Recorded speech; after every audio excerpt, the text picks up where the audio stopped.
Guys, welcome to my channel. My name is Linda. If you haven't seen the previous videos, go ahead and check them out if you're interested. Yes, again, I think for the next few videos I'm going to say yes, I'm new to YouTube. I know a lot of people like opinions, a lot of people like a different point of view. I always watch videos like that, so hey, if you want to subscribe, I have some good topics to great topics ahead from now, and yeah, let's see what happens. Stick around. So today I want to talk about my natural hair journey. If you saw my last video, or at least saw the title, I actually started to go natural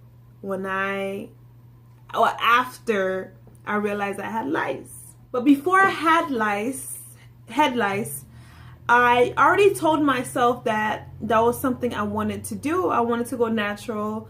I wanted to finally stop perming because I was really addicted to perming my hair. I was perming maybe twice a week, and there's people that perms once every 6 months, and I'm like, what? That doesn't make any sense. Like, I wanted my hair to be bone straight all the time, and it was damaging my hair. It was breaking my hair. I mean, of course, eventually I did a pixie cut for many years, but then again, that was something I wanted to do since I left high school. I wanted to cut my hair off, but I was perming my hair.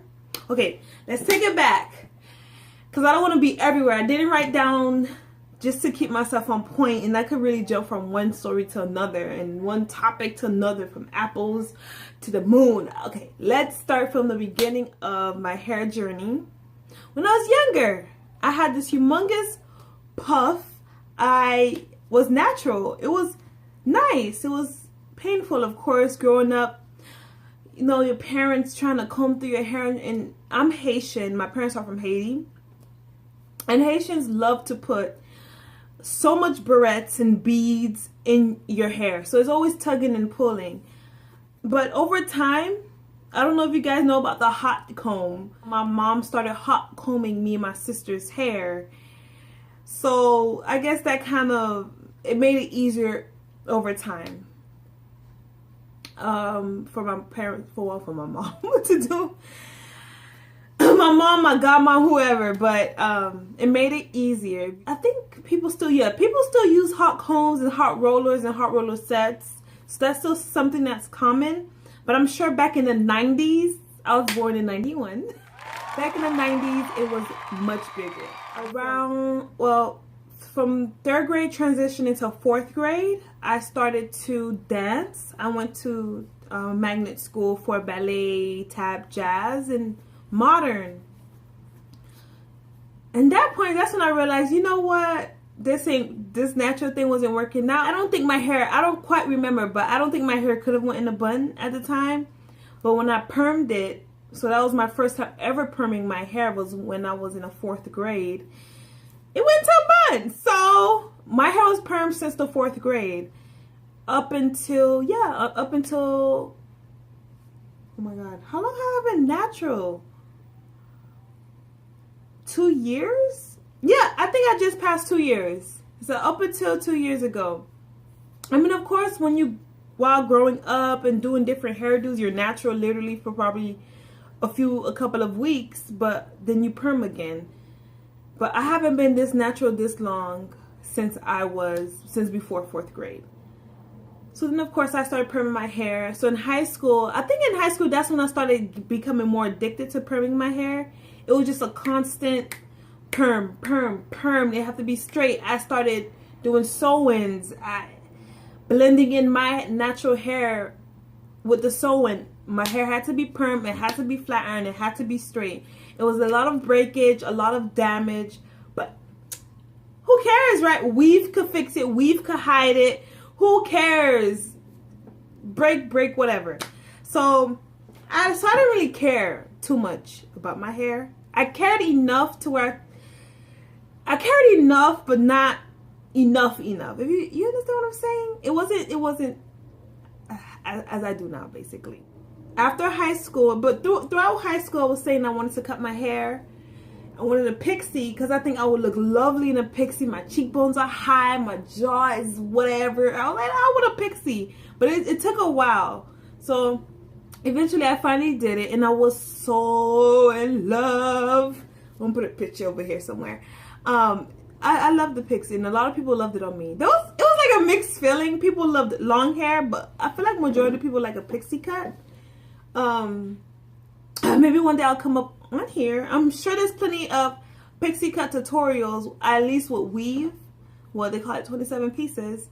I'm sure one day I'll come up on here and do that for you guys, just a quick weave, because I really want to make myself a wig, a pixie cut wig. Anywho, so I had it for a couple of years, I would say.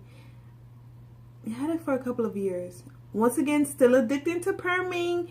I had colored it one time. Oh, that really, oh no. I mean, it was nice, but my hair felt so crispy. So you see the fried bacon? That's how, like, but don't touch the fried bacon. When the bacon is cool, touch the bacon. My hair felt so crispy and dry. Have you ever experienced when your hair was really dry but really oily at the same time? It just felt really disgusting.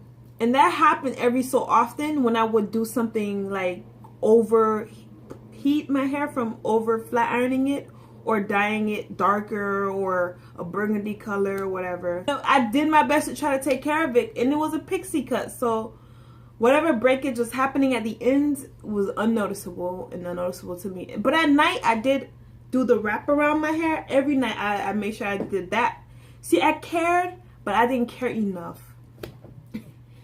So of course I was wearing weave and all this stuff, and of course, once again, if you want to know about my lice story, I'm having head lice, please check out my other video. I'm not gonna go too much into detail about it on this one, but fast forward, I ordered hair from AliExpress. I don't remember the vendor's name. It was a very unknown vendor. There was no comments. They did reply back to me when I asked them questions, because I did research about AliExpress hair, and and of course it was plenty about lice. So I emailed.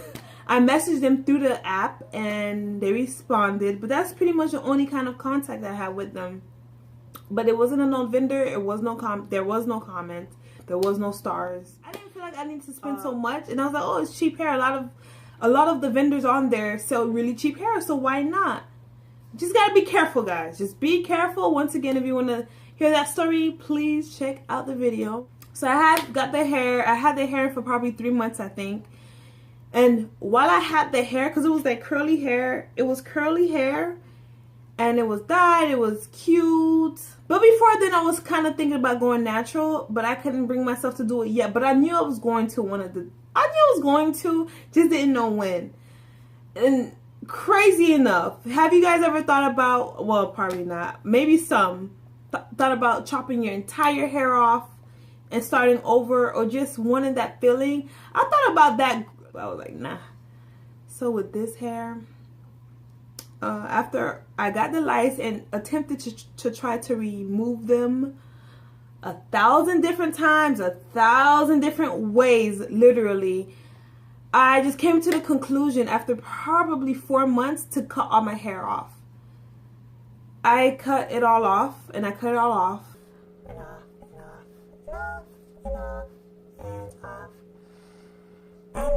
And I cut my hair so much times, well, because I became traumatized by the whole situation, and I just couldn't have hair on my head. I couldn't do it. Every time my hair would grow, it felt like something was in it. I sanitized around me like some crazy OCD person. I sanitized and cleaned, and this was going on for over a year, maybe a year and like 4 months maybe. So I had the hair sometime in the summer, and then I took it out sometime in October. Yeah, it was, because I went to see an old ex-friend of mine's, and not ex-boyfriend, like a friend who used to be my friend. And it was Halloween that time, and I had the fake dreads in my hair, and that's when it's during that the faux locks in my hair, and it's during that time when I had the faux locks that I realized I had it. So that was sometime in November, because I remember it was around Thanksgiving, and I had to call out of both of my jobs to take that crap out of my hair. But anyway, so that December I cut my, not that December, that December I made the decision that I can't do this anymore.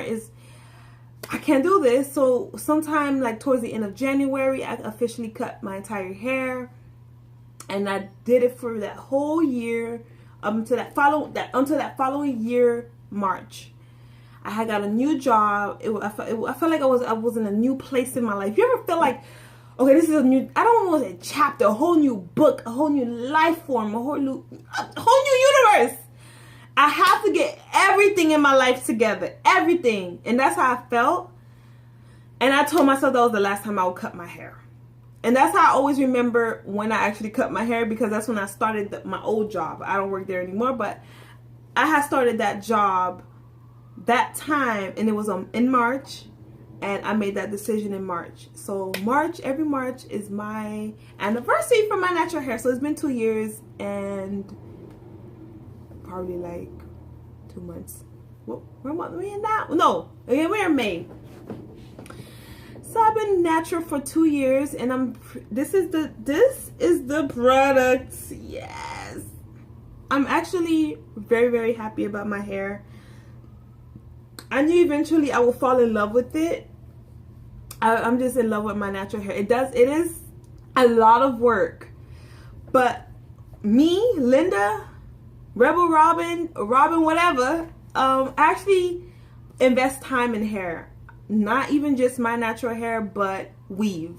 I've been investing time in weave for a very long time. I'm actually thinking about uploading a video about how to have your weave last longer. And I don't mean weave like Brazilian hair and Malaysian and Peruvian. No, I'm talking about synthetic and Kakalon or anything that's fake.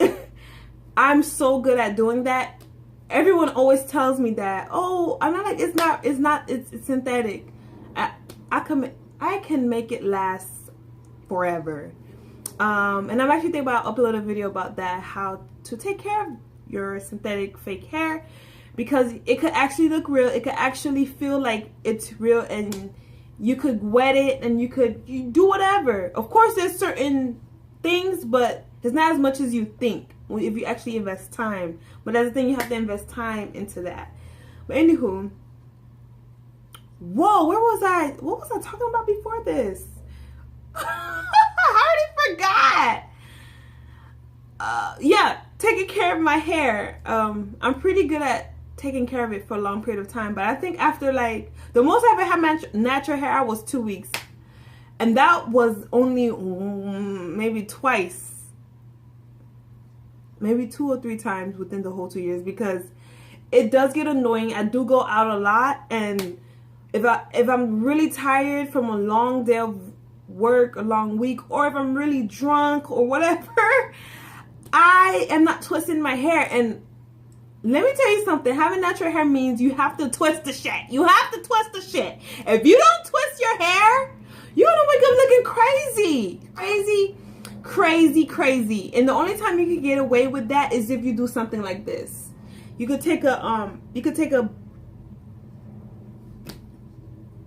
scarf or whatever and cover this whole area, and then keep your puff out. So while you're sleeping,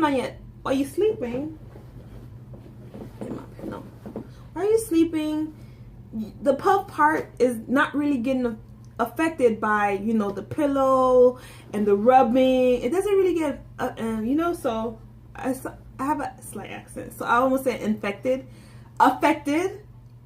It won't get affected by that. So, and the most I pulled it off was 2 nights in a row. By the 3rd night, it was really flat and really dry and annoying. But yeah, my length, I should do a length check. I just have this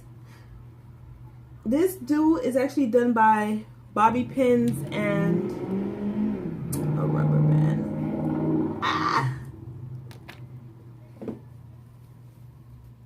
See, they're all stuck on there now. Alrighty, guys. Okay.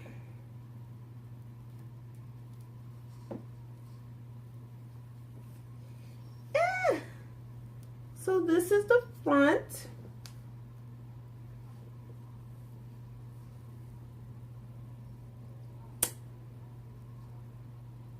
It's like I don't want to. I'm like trying. I don't want to mess up my hair because I have to tie my hair back up. Like I'm going to twist it and then yeah, the ends are a little. So it's pretty much there. Kind of the side. This is kind of the side back. Yeah, right there. So that's my 2 years if you want to stare at it a little longer. My hair do break. It does break, like right now. There's a piece of my hand. It does break. It does shed. There's no such thing as hair not breaking or shedding. I don't care what product is out there. I don't care what anyone says. It's hair. It's going to break. It's going to shed. Especially if you have a protective style. If you have braids. Even if you do this or you twist your hair. Of course, when you wear your natural hair and you twist it up at night and untwist it, you won't really have that much breakage. You probably get like a little thing here and there, but not anything compared to taking braids out. But it's okay unless you see yourself going bald. I've had instances where it's a lot that came out after doing my hair. My hair has been done in braids for like a month and a half under a sew-in or a crochet style, and a lot come out. To the point where I'm like, if I get out the shower and I'm bald, you know, it doesn't really show. I know you said, oh, maybe if I blow my hair out, maybe I would see the areas where my hair is probably thinner. But honestly, for the most part, it's fine. It's fine. It feels healthy. It looks healthy. It feels healthy. I definitely take care of it 90% of the time. And because even while my hair is in crochet, I have a little bottle with my castor oil. Oh, how do I do this video without showing you products that I actually use on my hair? Well, do I have it in here? Well, I use the Shea Moisture products, which I love them. I love. I use Shea Moisture products when I wash my hair, the Hibiscus brand. But I use that. Sometimes I use oh my god, what is that? I'll post a picture here. Sometimes I use that brand. I think it's OXG. I can't remember right now. I haven't used that in the moment, but I definitely use that. If I'm not using Shea Moisture products, I'm using that brand. And sometimes I use Cream of Nature, which I'm currently using now. I'm using the Cream of Nature shampoo, detangling shampoo, and the extra moisturizing conditioner. I'm using that right now. I actually really love Cream of Nature. I love it. I've been sticking to Cream of Nature for the last few months, to be really honest with you. Once my Shea Moisture ran out, I started using Cream of Nature. I am in love with it, especially the detangling shampoo. Ooh, it's great. Good for natural hair, good for weave too. And for oils, I use castor oil, not Jamaican. Jamaican castor oil don't. The thing about Jamaican castor oil, it works for so many people, but it kind of doesn't really work for me unless it's on my skin for, of course, moisture and stretch mark. But for I have slight alopecia, slightly, and it was actually worse than this. So this is actually a journey I've been taking for a very long time. I could do a whole nother. I'll do a whole other video about that, about experiencing alopecia. But I use castor oil. But anyway, Jamaican castor oil doesn't work for my hair, my edges too. It didn't. No offense to it, to each his own. I use regular castor oil, just the regular brand, which I'm in love with. Tea tree oil and jojoba oil. That's the oils I use. I used to use coconut oil, but I haven't used that in a very, very long time. But I mix those 3 ingredients in my bottle and I squeeze it into my hair, especially when I have crochet or sewing. I squeeze it into my hair every other day. Yeah, pretty much, or every day or every other day. For my edges, I use those 3 oils and I mix it in with the shea butter. I have raw shea butter that I mix and make like a little what's the word? Well, I'm gonna say pomade because that's how we say it in Creole. I don't want to say grease because it's not grease. How do you say it in freaking English? Pomade is basically like hairdressing, whatever you want to call it. I use that on my edges. The reason I don't put the shea butter on my hair is because my hair is already freaking oily as shit. Kind of, sort of. Plus, the luster is really good. So I don't really feel the need to put anything too much extra on it. Only every so often I would do that. Every so often I would do that. Anywho, so that is my natural hair journey. I do actually plan on being natural for a very long time. I can't wait for this to be bigger and continue just to take care of it. Just do the best that I can. Even when I'm lazy and I can't do it, because I've been drunk, sitting up at night, twisting my hair, and I just have to do it. Now if I'm off the next day, if I'm not working, then you know what? Fuck it. I want to sleep just like that. I'm just gonna throw a scarf on and go to sleep, and I'll just wash my hair or deal with it in the morning after my hangover. Oh, do I plan on dyeing my hair? I'm not sure. Every now and then I'm thinking about it, but I'll probably wait until I get a little longer to officially make up my mind.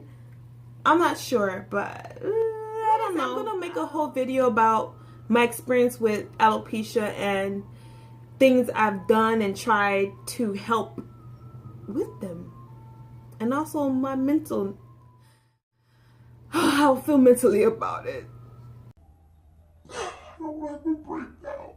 Because it is like, it does make you want to cry when you're losing your edges. Or when you lost it on purpose because you just refuse to stop doing really tight hairdos. But anywho, I digress. Please subscribe to my channel. And if you have any ideas of other things you want to talk about, feel free to let me know. I have some good ideas coming up. Thank you again for watching, and I will talk to you guys later.